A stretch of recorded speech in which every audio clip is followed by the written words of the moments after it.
Assalamualaikum warahmatullahi wabarakatuh. Nama saya Dwi Aji Pangestu dengan NIM 1922425874. Saya akan mempresentasikan tugas 2 dari mata kuliah Sistem Operasi dengan kode kelas SI 131A.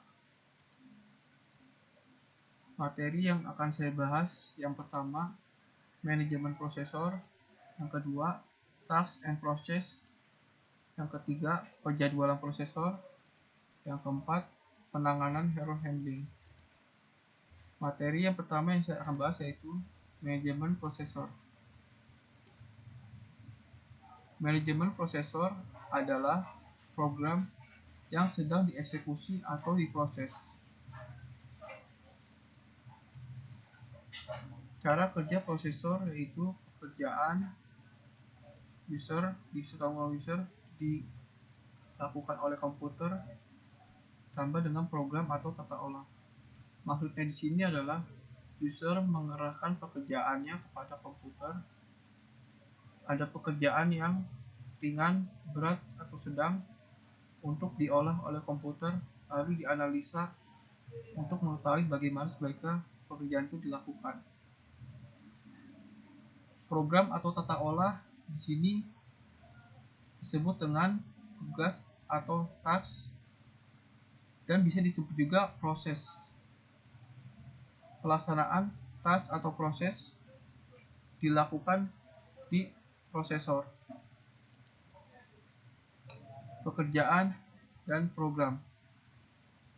Banyaknya pekerjaan yang dapat diselesaikan oleh sistem komputer dalam satuan waktu disebut dengan throughput.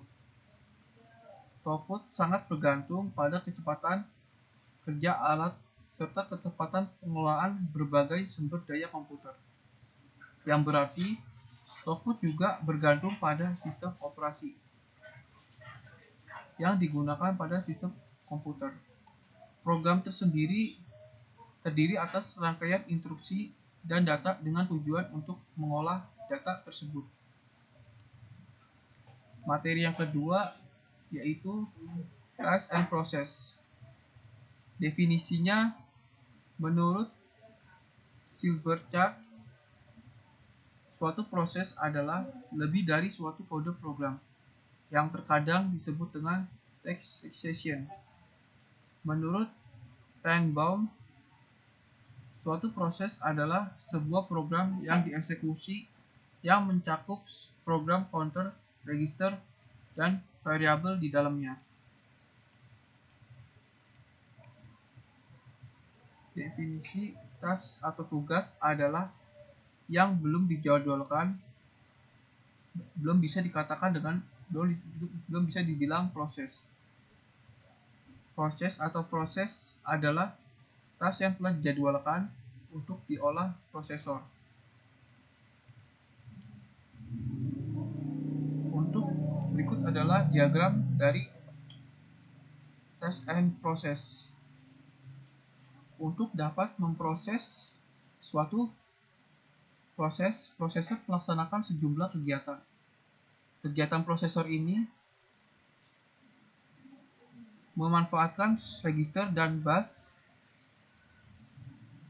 pada sistem prosesor, serta memanfaatkan instruksi di dalam memori kerja. Dengan kata lain, setiap proses terdiri atas sejumlah instruksi dengan kegiatan jemput dan kegiatan kerjanya.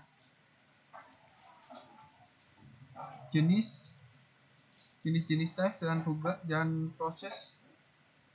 Jenis tes yaitu ada tes yang sedang dilaksanakan, adalah tugas yang menemukan sumber daya yang diperlukan masuk prosesor. Tugas yang siap dilaksanakan yaitu tugas yang menemukan semua sumber daya yang diperlukan kecuali prosesor. Tugas yang belum dilaksanakan adalah tugas yang belum menemukan sumber daya yang diperlukan. Jenis proses yaitu ada proses sistem berasal dari sistem bahasa, utilitas, operasi di mana prosesor melayani sistem atau prosesor dikuasai oleh sistem.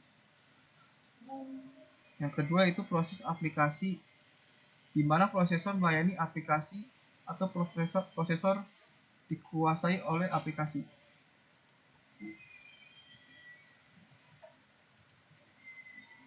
Yang ketiga itu penjadwalan prosesor.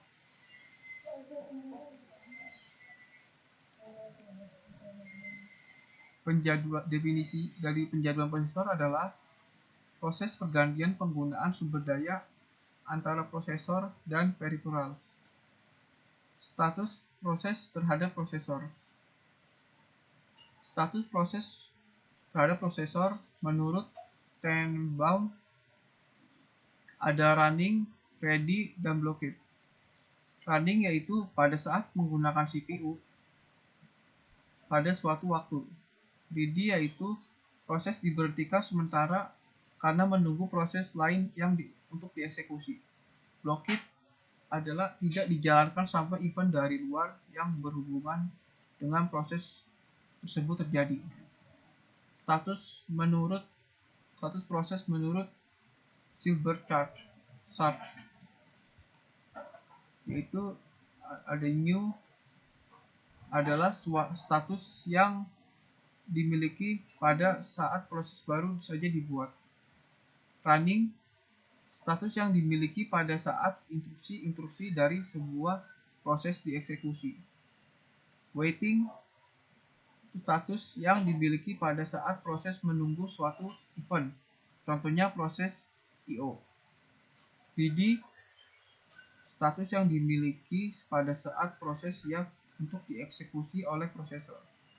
Terminate, status yang dimiliki pada saat prosesor telah selesai dieksekusi.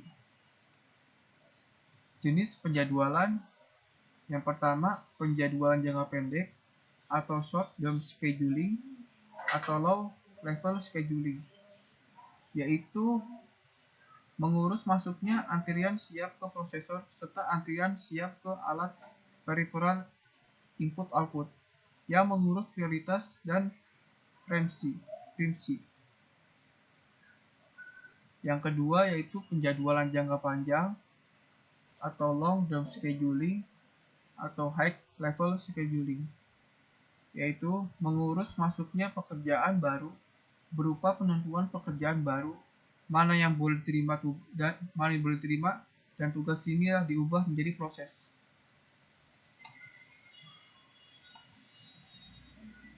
Itu diagram proses dan diagram penghentian proses. Pada diagram proses dibentuk diagram proses yang sederhana. Pertama yaitu mulai, melakukan pekerjaan, dan selesai.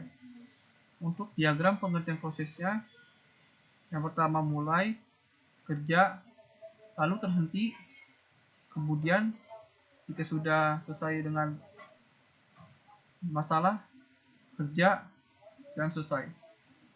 Atau lebih lengkapnya itu mulai, siap, melakukan pekerjaan, jika terhenti, jika sudah siap lagi, kerja, hingga selesai. Materi keempat yaitu penanganan error handling. Interupsi pada prosesor. Interupsi pada prosesor adalah pengertian kerja prosesor. Interupsi terjadi pada pengaktifan konteks, karena dengan pengaktifan konteks, kegiatan prosesor untuk suatu proses dihentikan dan kegiatan prosesor dilakukan untuk proses lain. Cara interupsi, ada interupsi langsung, yaitu interupsi dilakukan secara langsung oleh aplikasi atau komponen. Yang kedua, interupsi polling atau tanya. Pada saat interupsi polling, prosesor akan bertanya kepada sejumlah aplikasi atau komponen apakah di antara mereka ada yang memerlukan prosesor. Pembangkitan interupsi. Pembangkitan interupsi bisa berasal dari program aplikasi seperti bug pada aplikasi prosesor Biasanya prosesor melakukan interupsi apabila terjadi kekeliruan yang biasa disebabkan oleh kapasitas data yang diisi ke register melebihi kapasitas yang ditampung. Yang kedua, apabila prosesor menemukan aktivitas terlarang, contoh kontrol unit atau satuan kendali. Biasanya kontrol unit melakukan interupsi apabila terjadi kekeliruan pada instruksi. Ada instruksi yang tidak dikenal serta pada saat terjadi peralihan modus atau dari modus ke pemakai ke modus monitor, demikian sebaliknya. Kemudian clock. Salah satu instruksi yang berasal dari clock adalah instruksi berkala atau instruksi yang sering terjadi pada periode tertentu. Memori.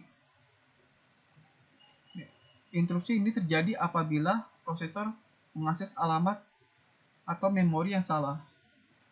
I/O atau perangkat input-output. Dalam melakukan aktivitasnya selalu melakukan instruksi pada prosesor. Interrupt handler. Interrupt handler melaksanakan beberapa hal diantaranya memeriksa apakah instruksi yang sedang diolah prosesor sudah selesai atau belum. Bila belum, tunggu sampai selesai. Yang kedua, merekam semua informasi proses ke dalam blok kendali proses. Yang ketiga, mengidentifikasi jenis asal instruksi. Yang keempat, mengambil tindakan sesuai dengan yang dimaksud oleh instruksi tersebut. Yang kelima, mempersiapkan segala sesuatu untuk melanjutkan proses yang diinstruksi. Diagram tindakan interrupt handler.